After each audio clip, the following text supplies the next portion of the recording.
Okay, hello everybody, and welcome back to Fire Emblem, the Sacred Stones, this time for character bios.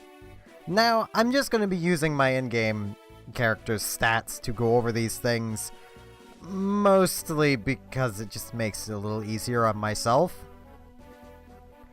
And I will note, you're probably not hearing the actual in-game music or sound effects of this, because this is going to be more cut up than anything I think I've ever done. But we are going to start with Erica.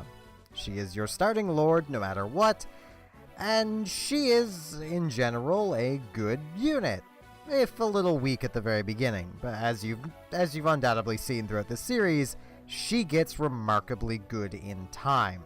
You have to be patient with her, as her being on foot is a big detriment, given almost everyone else early game is mounted. But once she's promoted, she's really powerful.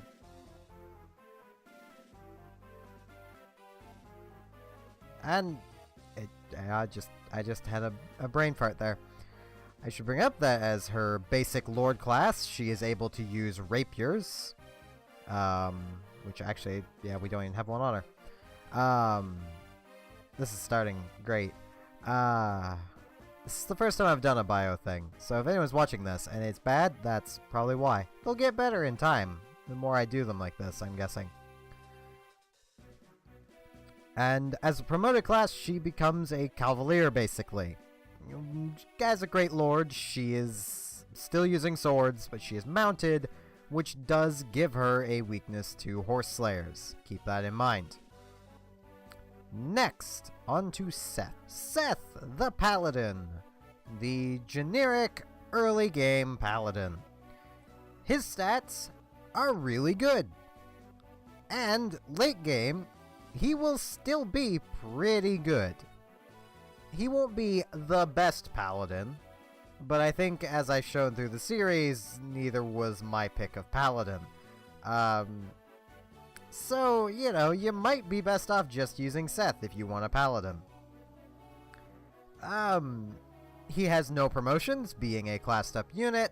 It's generally advised to avoid this type of unit, of the early game classed up unit. But if you want to use him, Sacred Stones is probably the best game to use the early game classed up unit, as Sacred Stones does a really good job of keeping everyone balanced.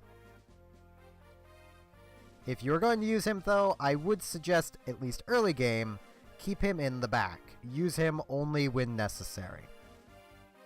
Next, to Franz. Now Franz, the lovable little cavalier. As far as cavaliers go, I actually quite like Franz's stat growths. I just don't usually use him because, well, we'll get into them later, but there are two other cavaliers that can fill a similar role. Franz is probably the more balanced among the three, and if you really want to start working on your cavalier as soon as possible, Franz is your man. Now Franz has two class-up options available to him. Paladin, which is very much the faster attacking, more resistance-based Cavalier unit, and the other is Great Knight. Now Franz can do either of these jobs relatively well, as his stat growths in defense and resistance are about the same. So really, if you want a more or less a jack-of-all-trades Cavalier, go with Franz. Now, off to Gilum. Gilum is, well, he's your tank early game. Gilum starts as a knight.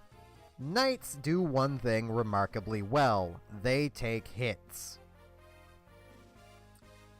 Now, on top of taking hits, Gilum can actually dish back a fair bit of damage, and he's not terribly slow. He's still slow comparatively, but he'll more often than not multi-hit for you.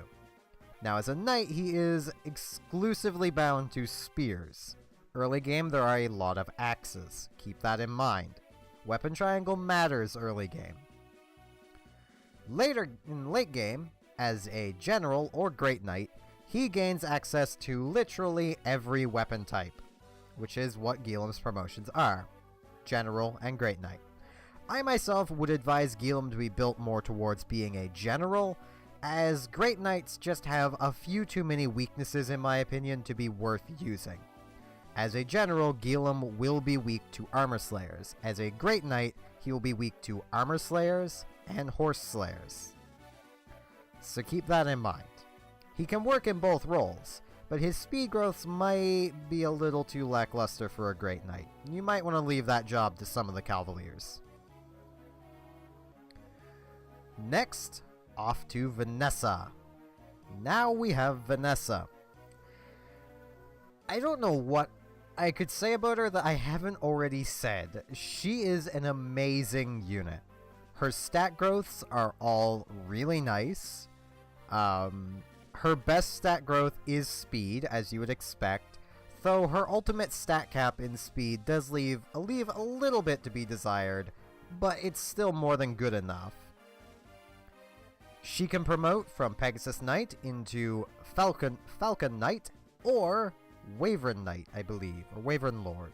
That quick jump there was me checking. It was Wyvern Knight. As a Falcon Knight, she will gain access to swords, giving her a way of combating axes. As Wyvern Knight, she will gain access to Pierce. Both of these class ups are great. Falcon Knight, as you might guess by it being very similar to a Pegasus Knight, is a resistance-based flyer. Wyvern Knight is a defensive-based flyer. Vanessa has a 10% higher growth to resistance than defense. But in the end, without using any items on her, her defense and resistance will probably be about the same if you class her through Falcon Knight. Really, it all depends on how the stat growths RNG works in your favor, but I myself would suggest her to be a Falcon Knight, as she just works better as that. On to the next character. Poor Moldier. He would be so much better if you weren't about to get a better option. Moldier is, quite honestly, a good priest. He does priest things really well. The problem is, in a chapter or two, you're about to get a healer that does the job better. Now, if this was the Japanese version, I would say go Moldier, through and through. Because a thing to note is his HP and speed growths, while high, were higher in the Japanese version. 80 and 45 instead of 70 and 40 respectively. Now, that might not sound like a large drop, but it really matters after a while. But if you want to use Moldier, there's nothing stopping you. He is still a remarkably good healer. Just don't expect him to take hits for you, because his defense and resist growths are terrible. Really, he shouldn't be taking hits ever anyway, because, well, he's your healer. He can promote into Bishop or Sage. Now, as both of them, he will retain the ability to use staves. Bishop is more or less, well, it's a pure damage-dealing light mage. But there is a better option for it, and we'll get into him later. And Sage is, well, they are a jack of all trades. They can use every type of magic. But there's another character that does that job better too. Not saying Moldier can't do it, just saying he's kind of got the short end of the stick. But if you're going to use him and class him up, I would heavily suggest Sage. The Sage will help him in the areas he lacks in, and will give him more variety in terms of helping you on the battlefield. On to the next character. And now we have Ross. Ross is a great unit.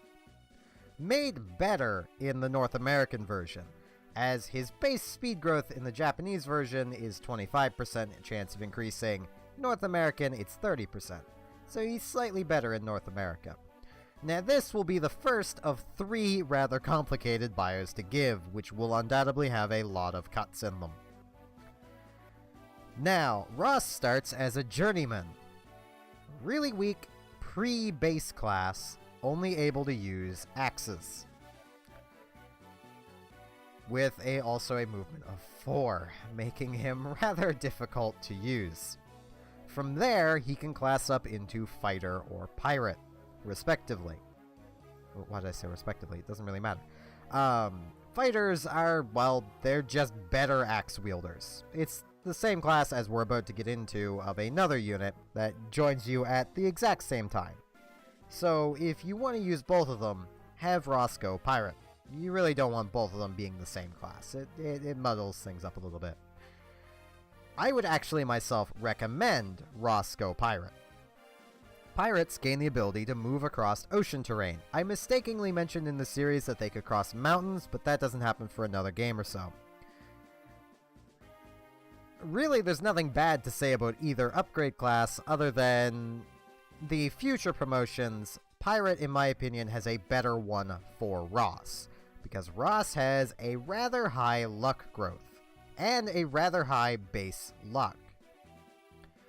Now, here's where it starts to get complicated. From Pirate, Ross will be able to class into Berserker or Warrior. Warrior is a shared class up between his 2 options, so in all, it's not great. Berserkers can cross water and mountains. They have that ability to cross mountains, and have an innate plus 15 to their critical rate. Warriors can wield axes and bows. Moving on, Berserker is definitely the better upgrade between the 2. With it, Ross will be critting about as often as your average Swordmaster, and he'll be using axes while he does it, so he'll be hitting harder than your average Swordmaster. He won't be dodging as much, but, well, it doesn't really matter. He'll have the HP. Because Berserkers and Ross himself, usually have a lot of HP. Now, his other choice for class up from Fighter is Hero or Warrior. Once again, Warrior is not suggested. Heroes gain the ability to use swords. Well, I mean, there's at least a little more to say here. Heroes are honestly some of my favorite. It's my favorite class, second favorite class in the entire Fire Emblem series. I like heroes. They're really well balanced. They tend to work. They can basically fight their way out of any situation, given they can wield swords and axes. That's usually this, constant thing. They can almost always wield swords and axes. Sacred Stones is no exception. Now, why I'd suggest Berserker over Hero for Ross is mostly because Berserker uses Ross's own stat growths better. Heroes really want a more balanced character, and Ross really isn't that. Now, Ross will not let you down as a hero. He will still hold his own. Don't worry about that. But I'm just saying he is better as a Berserker. On to the next character. The next character, and Ross's father, is Garcia. He is a fighter with okay stats to start with. Ross will quickly surpass him, though. That is something to keep in mind. I think in just about every category except HP, Ross will generally outclass his father. Mostly because Ross has 10 extra levels to work through if you can get Ross through Journeyman alive. Now, that isn't to say Garcia is bad. Heavens no, Garcia is a really good fighter, and makes for a great hero, because as you might remember, fighters class up into Hero or Warrior. You want to class him up into Hero. He'll gain the ability to use swords, his stat growths are much more balanced, but not as focused as Ross's. So, he'll be more all-around character, which makes him a better hero. On to the next character. Now we have Namie! I love Nami. She's kind of an oddball when it comes to Fire Emblem archers, as for people who've played other Fire Emblems but maybe not Sacred Stones might be aware, archers tend to actually have a fair bit of defense. Nami doesn't. Nami's primary growths are in speed, skill, and luck, making her an amazing sniper. She'll more often than not multi-hit, even from early levels, and she'll have a really good crit rate. Now, she starts as an archer, and as I've mentioned, her class-ups are Sniper and Ranger. I'm not having to look these things up. Sniper gains a skill, I believe called Precise or Precision, that makes it basically so whenever the skill procs, which I believe is based off of skill, the shot will never miss. That's not that important of a skill, but Sniper is generally a more preferred upgrade than Ranger on Nami. Now, why is that? Nami having low defense increases on level up, as in it's literally 15%, she's not likely to grow defense. Rangers gain the ability to use swords and lose the ability to mount ballistae. That's not overly important, there aren't many ballistae around the world. But with the ability to use swords, you would want her using swords, occasionally. But with her low defense, she's more likely to die if she is a ranger. Now, Ranger does try to make up, the class itself attempts to make up for this by having okay inherent defense growths, but her own kind of hold her back. So between the two, I would suggest Sniper, but really go with whatever you want. You're probably noticing a trend with all of this. On to the next character. Next we have Colm, the lovable thief. Colm is awkward, in my opinion. He's a good thief. Don't get me wrong, if you want a thief, he's great. There's just not a whole lot of reason to have thieves. And I say that because in some of the shops, chest keys and door keys are just buyable things.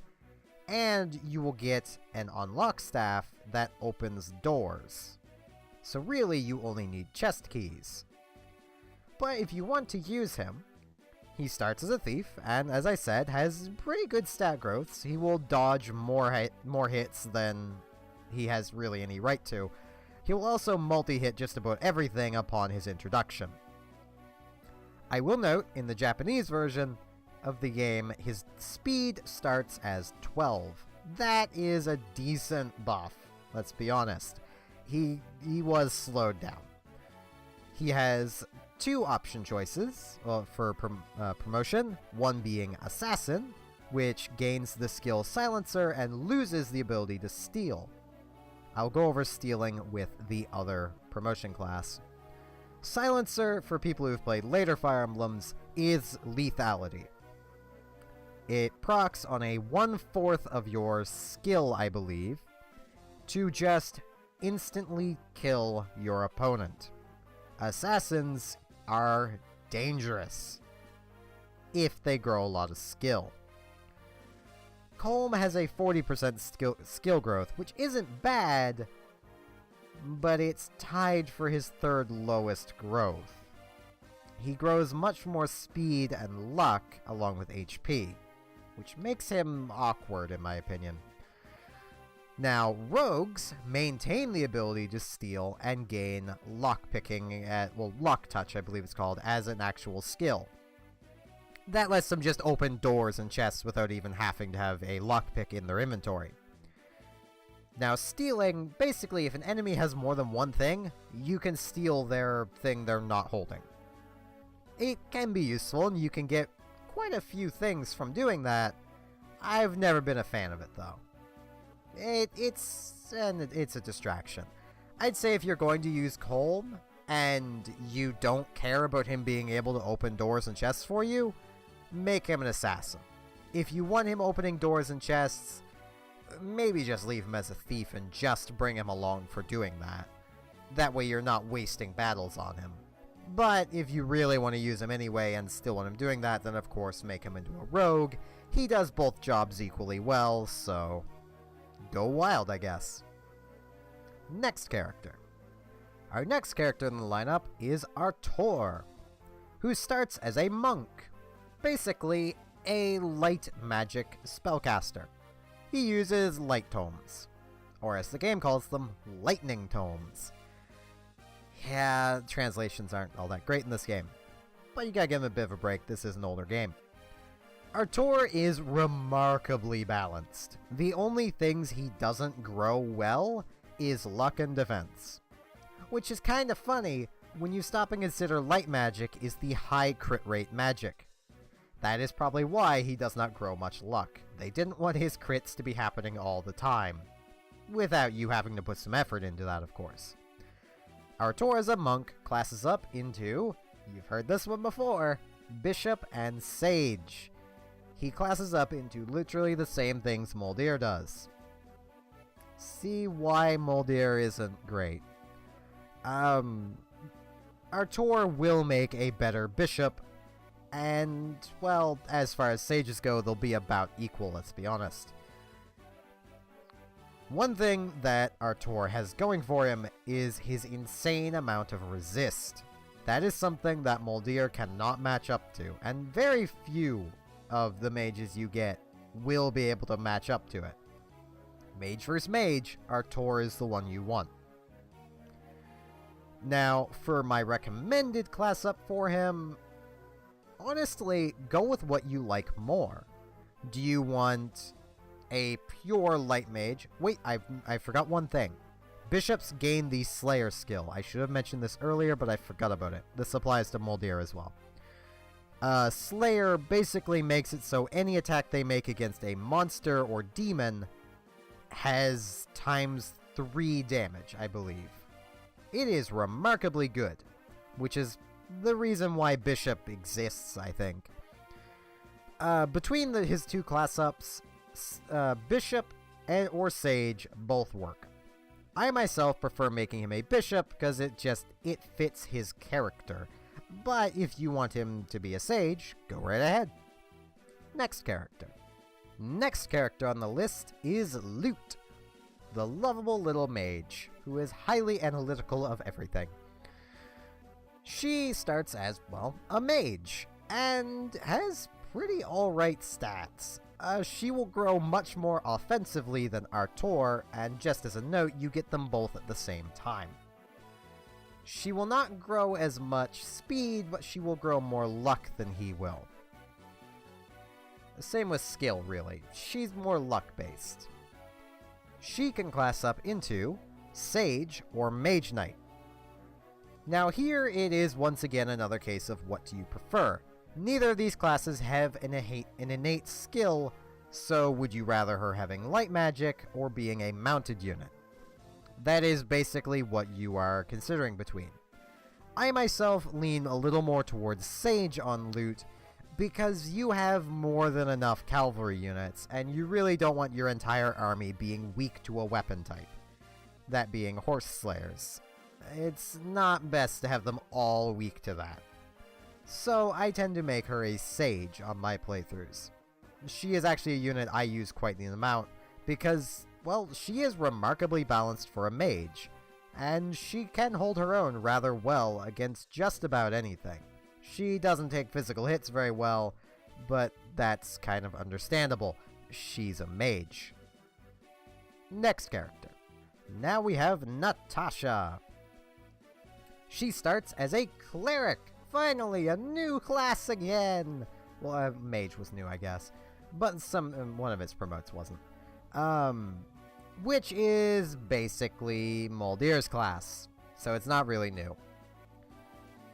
Now, Natasha has much better magic and luck and resistance growths. Luck? Yeah. Magic, luck, and resistance. Try to remember all these. Making her a lot better once she classes up than Moldir. Before they class up, they're about equals. A thing to note is that heal stabs, if I remember correctly, do base a little bit off of your own magic stat. So having a high magic growth helps. Which, Natasha has a pretty high magic growth. It is tied for her highest growth at 60% chance per level up. Her class ups are Bishop, third time we've heard that one, and Valkyrie. Bishop, once again, it has Slayer, it's good against monsters. It's probably the better class up for her, mostly because Valkyrie just gains light magic and becomes a Cavalier. That makes her weak to Horse Slayers. If you're playing her right though, she'll never be in danger because your other units will always be walling for her, including your other mages, because that's where healers belong, is behind everybody. Being a Valkyrie lets her get to the front, do some healing, and be able to have stayed further back until you've needed that healing. Instead of having to basically follow with everybody, the extra movement lets her stay a little further back. Which is why I kinda prefer her being a Valkyrie, though Sage works perfectly fine.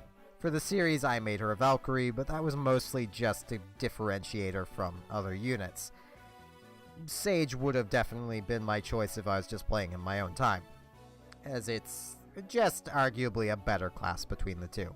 So if you want to use Natasha, I would recommend Sage. Next character. Next we have Joshua, the Prince Myrmidon of the Sands. He is an all-around remarkable character. His strength growth isn't the best at being 35%, it's better than it was in the Japanese version, but his skill, speed, and luck growths more than make up for it. His luck growth is kinda low, but it doesn't matter a whole lot. As a Myrmidon, he's more or less a multi-hitting swordsman. His promotion choices are Swordmaster, a new class, and Assassin. We've already gone over Assassin, I'm just going to mention it's an option, and I'm going to go over what Swordmasters are. Swordmasters are basically Berserkers but use swords. They have an innate bonus to critical hit rate of 15, and use swords. Between the two, really, Joshua could do both. His chance at performing basically Silencer is a lot higher, so you might want to take him down the Assassin route if you want him to have a chance of just one-hit KOing everything. He will have a pretty decent chance of doing it. When I say decent, I mean it's like a 3% chance. It's still not very high. Now, I myself prefer him as a Swordmaster because critical hits are awesome, and he gets a lot of them. And with his innate bonus to skill, he does crit a lot, because crit is based off luck and skill. So keep that in mind.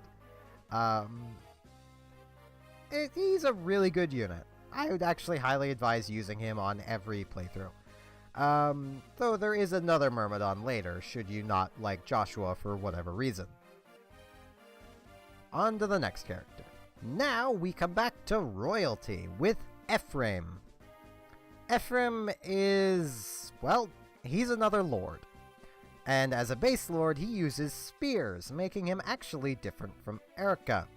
He has a much more balanced growth than Erica, Erica being much more based around speed early. And as a great lord, which is his only promotion, he honestly, well, he holds up, is about the best way to put it. Defensively, I've actually found he falls behind Erica after classing up. Before, he surpasses Erica, but afterwards he tends to fall behind. That's not the worst. I mean, you don't need every unit to be great defensively. He is much more balanced defensively, though. And using spears, that gives him a much better bonus than Erica, as most enemies tend to also use spears, meaning he's not at a disadvantage in the weapon triangle at the very least. Between the two lords, really they're equals. There's neither one is better than the other, and you will have both of them. So don't really worry about it. There is a point where it will make you choose which lord you wish to follow, and that just changes story, not a small portion of the story, not so much actual gameplay, like stat growths or anything. Really, they'll both be about the same in the end. On to the next character. Now we move off to Ford. Oh, Ford. Ford. He is an alright Cavalier. The problem, at least I ran into with him, was my RNGs did not go in my favor. His best stat growth is HP, and it is almost 35% higher than his next highest growth, being his skill at 50%. His HP is 85%. He will grow HP. He will HP tank for you. His defense and resistance grow equally to Franz's. And in really every way other than HP, Franz will be better. As you might see from on screen, through my playthrough I attempted to use Ford, and he didn't pan out. As a level 3 paladin here, his stats are not a whole lot better than Seth's. And as a Cavalier, he does class up into, once again, Paladin and Great Knight. I'm thinking more now he might have made a better Great Knight, but I'm unsure which is the better class up for him anymore. He's a unit. If you put the time in, he'll make a great Paladin for you. But that same could be said for other Cavaliers. So really, use by preference. Next character. Now we get Kyle, another Cavalier. Kyle is more focused on defense than his red counterpart. He also grows much more HP. His other stat growths tend to be a little lower, except for defense and resist, which he just traded with Ford. Basically, his defense is 5% higher than his resist, being 25% and 20% respectively. So, Ford is the other way around. And they both class up into the same things. Kyle does make the better Great Knight. He will do it better than Ford. Ford might be a little faster as a Great Knight, but Great Knights don't care about speed. They're there to be mounted generals. So, once again, honestly, Franz would probably just be better. So, use by preference. And I'm going to use the end of this bio to mention quickly Orson. Orson is another character that is temporarily recruited, but he, I won't go into it. He's gone mad by the time you get him, and he doesn't stay with you for long. He's not recruitable past that point. Ignore him, strip him of his equipment. He's worthless. Next actual character. Now we have Tana. As far as the flyers in the game go, Tana will have the highest overall stats. She just will. Though Vanessa will excel more quickly. So really, it's more or less used by preference. Tana, being a Pegasus Knight, can class up into Falcon Knight and Wyvern Knight. Both have their bonuses. I believe I actually forgot to mention Wyvern Knight's ability of Pierce earlier, which basically just it reduces the enemy's defense by half, I believe, when it procs. It won't happen that often, so I wouldn't worry too much about it. I will note, though, with Tana, really with any flyer, promoting them to the Wyvern variants, I have hiccups, will give them enough constitution to reliably use the heavier weapons, which, ironically, Tana comes with. She comes with a heavy spear and a javelin. Well, in Erica's route. In Ephraim's, she comes with nothing. So be warned of that. But otherwise, she's a rather good unit. Weak to arrows, as every flyer is. I believe I also forgot to mention that earlier. Honestly, all of the flyers are really good. But, it really just used by preference between Tana and Vanessa, or the later ones that we will get into. So, on to the next unit. Now we have Amelia, second of the This Is Complicated units. Amelia starts as a recruit, another new unit type that is basically, those generic enemy soldiers? Yeah, that's what she is. Amelia is an amazing unit. She has decently high speed growths compared to other units that can class up and do similar things she can. And all in all, she has really balanced stat growths. Now, I will note in Japan, she was better. Her HP growth was 70 instead of 60, and her strength was 40 instead of 35. Now, for promotions, here is where your second knight comes in. She can class up into knight or cavalier. Between the two, I would say go knight. She makes a much better knight than Gilum. Her stat growths are better, and she will cap her speed easily by the time she's a level 10 general. From knight, as has been explained before, she classes into general or great knight. I would ignore great knights and go straight for general. If you've gone cavalier, maybe go great knight. She would make a really good great knight. She could also make a rather decent paladin, but her resistance growths are terrible. So keep that in mind. On to the next unit. Next we have Inez, Prince of Frelia, I believe the country is called. I can speak. He is a sniper, meaning he has basically the snipe ability. Now, as far as snipers go, he is remarkably balanced and will grow a lot of HP. Nami will probably end up being a better sniper in the long run, but if you like Inez, don't let Nami existing stop you from using him. His stat growths are very respectable for already being a sniper. Though, at the point in the game he shows up, at least for Erica, maybe don't use him terribly too much. While you can have classed up units at that point, they will soak up experience your other units could use more. But if you want to use him or have to use him, don't worry, everything will balance out in the end. And a little side note, in Erica's path only, he starts with a white gem. That is a sellable that you can sell for 10,000. That makes recruiting a later character a lot easier if you don't want to use another later character. I'll just name the character, Rennick. Rennick charges you to join. And he charges 9,980 gold, I believe it is. Something like that. You want to have an easy 10,000 going into the chapter you recruit him.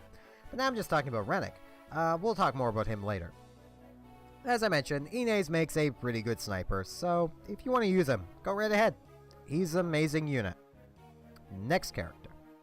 Next we have Garrick, the mercenary, and I believe the only instance of a mercenary in the game that you can use on your own side.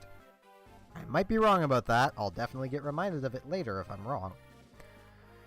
Mercenaries are one of my favorite units.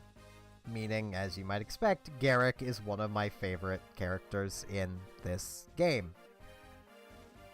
Mercenaries promote into hero, or, I forgot its name again, Rangers. Now, between the two, hero is my preferred way to go, but he can make a good ranger too, so don't discredit ranger. between the two, as I mentioned, I would go hero, mostly because heroes can fight their way out of everything, and as I've mentioned, they're like my second favorite class ever.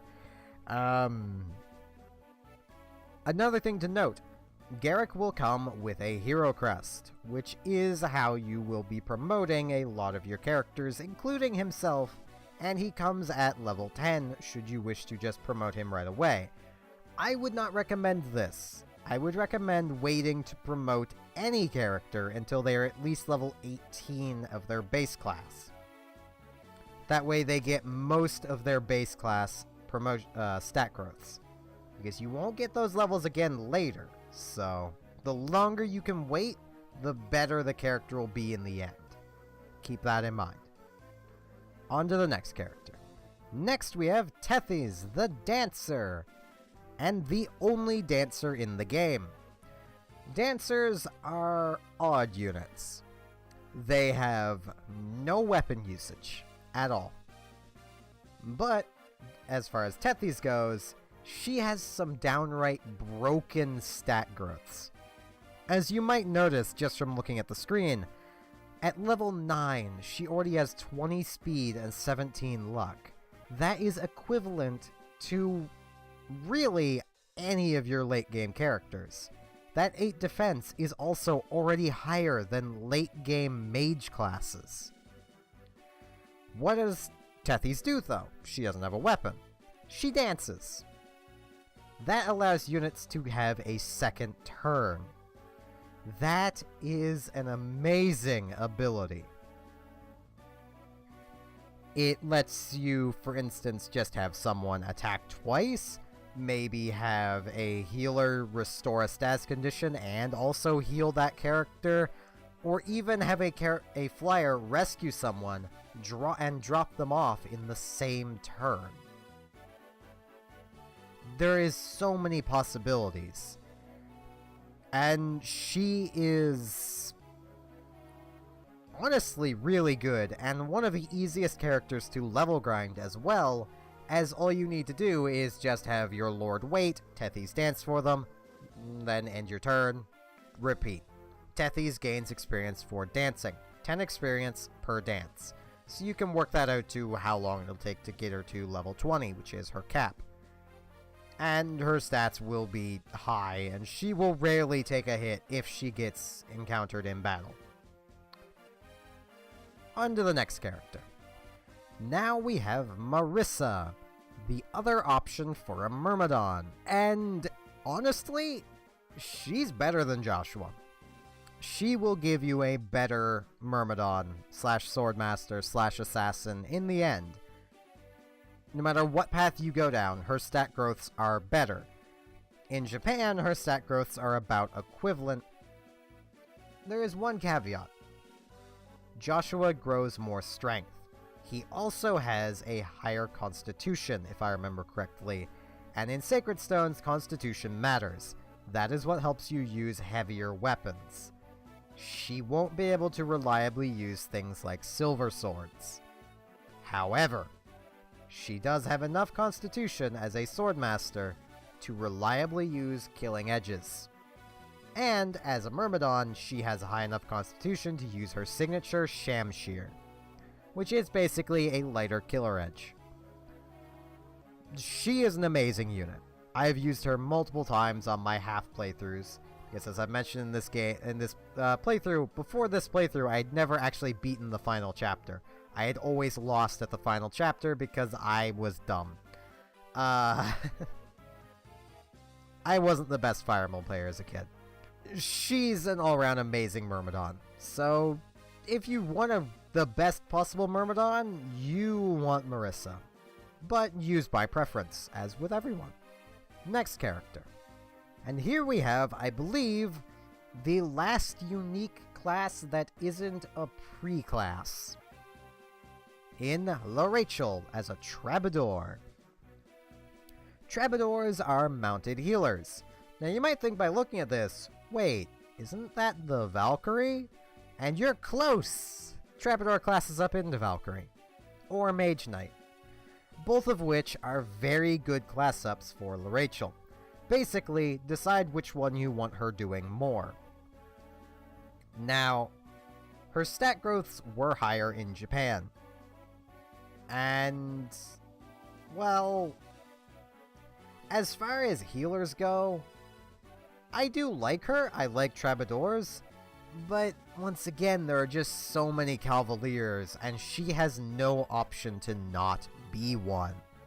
She is stuck as a Cavalier forever. That's kind of where my problems with her come in. So, used by preference, but I myself would suggest Mage Knight for her promotion. Next character. Next we have Dozla, the Scottish Berserker.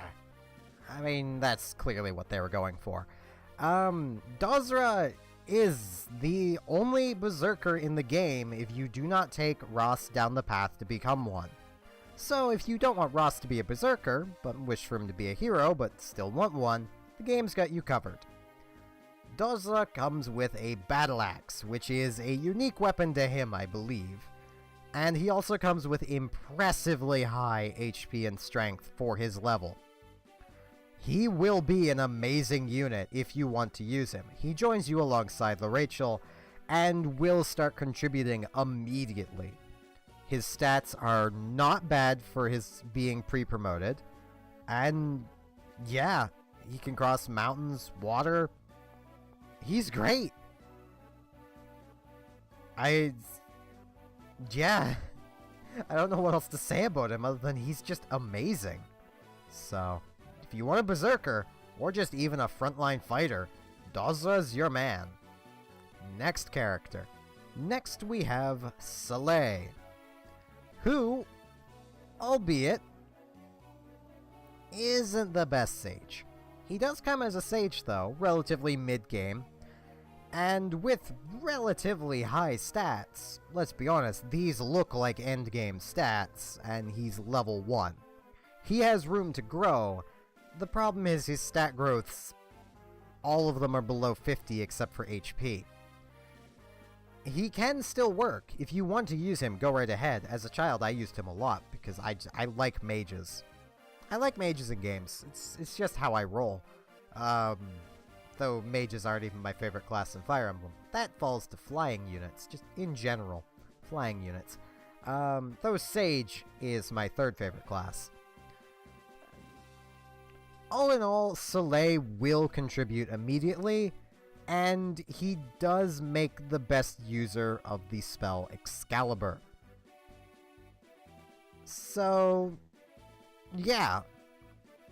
If you want a Sage, and don't want to use any of the previous mages, go with Soleil. Next character. Next we have Ewan, the Pupil, which is the final, oh this is complicated, character. Pupil being a pre-class to the mage classes. Ewan is probably the best mage character in the game. Now, I apologize if you hear me using my mouse during this segment. I need his wiki page for all of this. He has an immensely long route of things that need explained. Now, as a pupil, his stat growths are amazingly balanced. The only thing he won't grow a lot of is defense. And his magic would grow more in the Japanese version, as in it's literally 10% lower, but for good reason. Off of Pupil, he can class up into Mage or Shaman. Shamans are defensive dark mages. They tend to grow a fair bit of defense. Now from Mage, he can class up into Sage and Mage Knight, just like every other mage. And from Shaman, he can class up into Druids, which gain the ability to use Anima, which is your standard magic, and Staves. They're basically sages without the light magic. And more defense. Or Summoners, which gain the Summon skill. What the summon skill does is it creates a 1 HP unit based on the user's magic stat.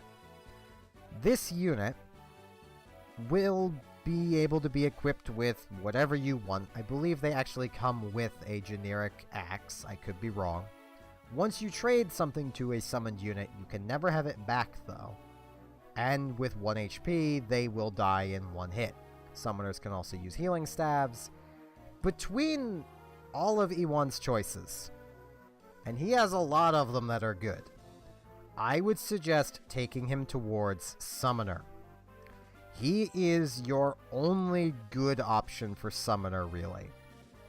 You will get another Dark Mage, but for reasons I'll get into later, Iwan makes a better Shaman / Summoner.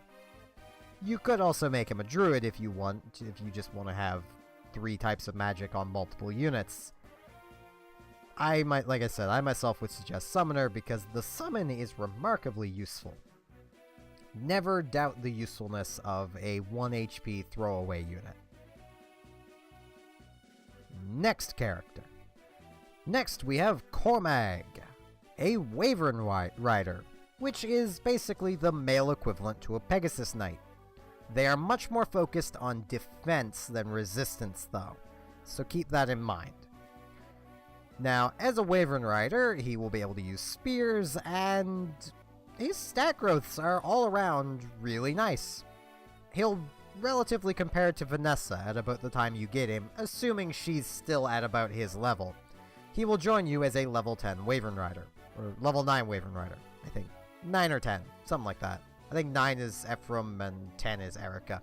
I'm going over these as if they're Erica's route, because that's the route I've shown you so far. I will get to Ephraim's. Give me time.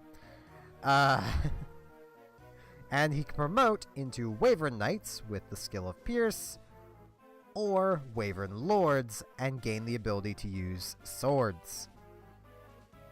Really decide for yourself which you want more.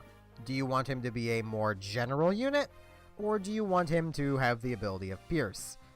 I myself went with Wyvern Knight, mostly so I can show what Vanessa could have become. Because, well, he is a pretty good comparable to Vanessa, without the resist. All in all, I like him. I like all flyers, so that's not really much of a base. But if he wasn't a flyer, he'd still be a really good unit.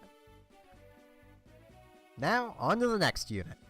And now we have Rennick. Probably the character with the most little citations on the Fire Emblem wiki. I had to look him up on there, definitely, because I've never used Rennick. I don't like his personality. But as far as rogues go, he's not bad. But he does have 2 less HP in the Japanese version, 5 less skill in the Japanese version, 1 less defense, 8 less resistance, and also he has, I just noticed, it's strength and speed he has 2 less of in the Japanese version. There's so many things. Also, his stat growths are a little lower. As you might guess, they were really buffing him up. That's why he's actually decently good. Now, I still don't like him. He comes with a members card, which is of note, because that lets you into the secret shops around the world, which, you know, have some nice stuff in them. Sadly, they don't have another Dragonstone in them, but we'll get into what a Dragonstone even is later. As far as characters go, he's not bad. I would argue this is one case where an earlier character outright outclasses him, that being Colm. Colm will be a better rogue. Through and through, Colm will be better. These stats are worse than what Colm will have at the same point. So, I'd say just use Colm. Mostly because Rennick's just kind of rude and full of himself. Yeah. Next character. Next we have Dussel, the Great Knight. Here is probably the first case of a pre-classed unit that really isn't gonna be that great. You'll note he's already level 10. And with these stats, that hurts him. Now, I believe he will have these nearly exact same stats in Ephraim's route, but he'll be 2 levels lower. That does help. But his stat growths are still really good. If you want to put the effort into him, Dussel will be a good unit.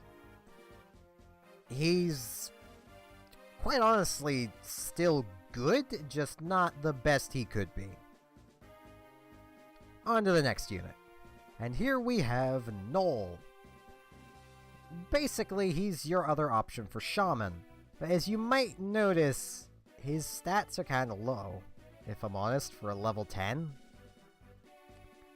And he has no luck. At all. He will have 0 when he joins. His luck growth is only 20%. His defense growth is only 10%. And remember, dark mages are tank mages. He's not great. He does still promote into Summoner and Druid, so really, he could still work, but I don't know, E1's just better in my opinion. You'll notice the later on in this goes, the kind of, in general, worse the characters are. And I think that's mostly because the game expects you to already have your party figured out by now. Though, with this next character, we're about to change all that. So on to the next character. Meet Myrrh, everybody. A Menekete. She has stupidly high stat growths. As in, her HP and defense stat growths are over 100% each. Her HP is 130% and her defense is 150%, meaning on a lot of levels she will grow 2 points in each of those stats. She also has a Dragonstone as her only weapon. There is also only 1 Dragonstone in the entire game. Now, that can be a bit of a downside to her. But if you're using her sparingly, by endgame, she will be level capped, and you'll still have probably about 20 or so uses of the Dragonstone left, should you need her. She is a boss killer. Her stats are ridiculous. And yeah, she is probably one of the best units in the game. Go wild with her, but be sparing. Once again, you're only gonna get 1 Dragonstone, so make the most of it. Next character. Here is the next and final character, Serene. She is a Falcon Knight, with really good stats for where she is. And she also has really good growth rates. Now, for where she joins you in the game, her stats are mediocre at best. But as a pre-promoted character, these are good stats. They could be better in some categories, but quite honestly, if you put the time into her, she will be pretty good. And yeah, that wraps up our bios. That is every recruitable character through the main storyline.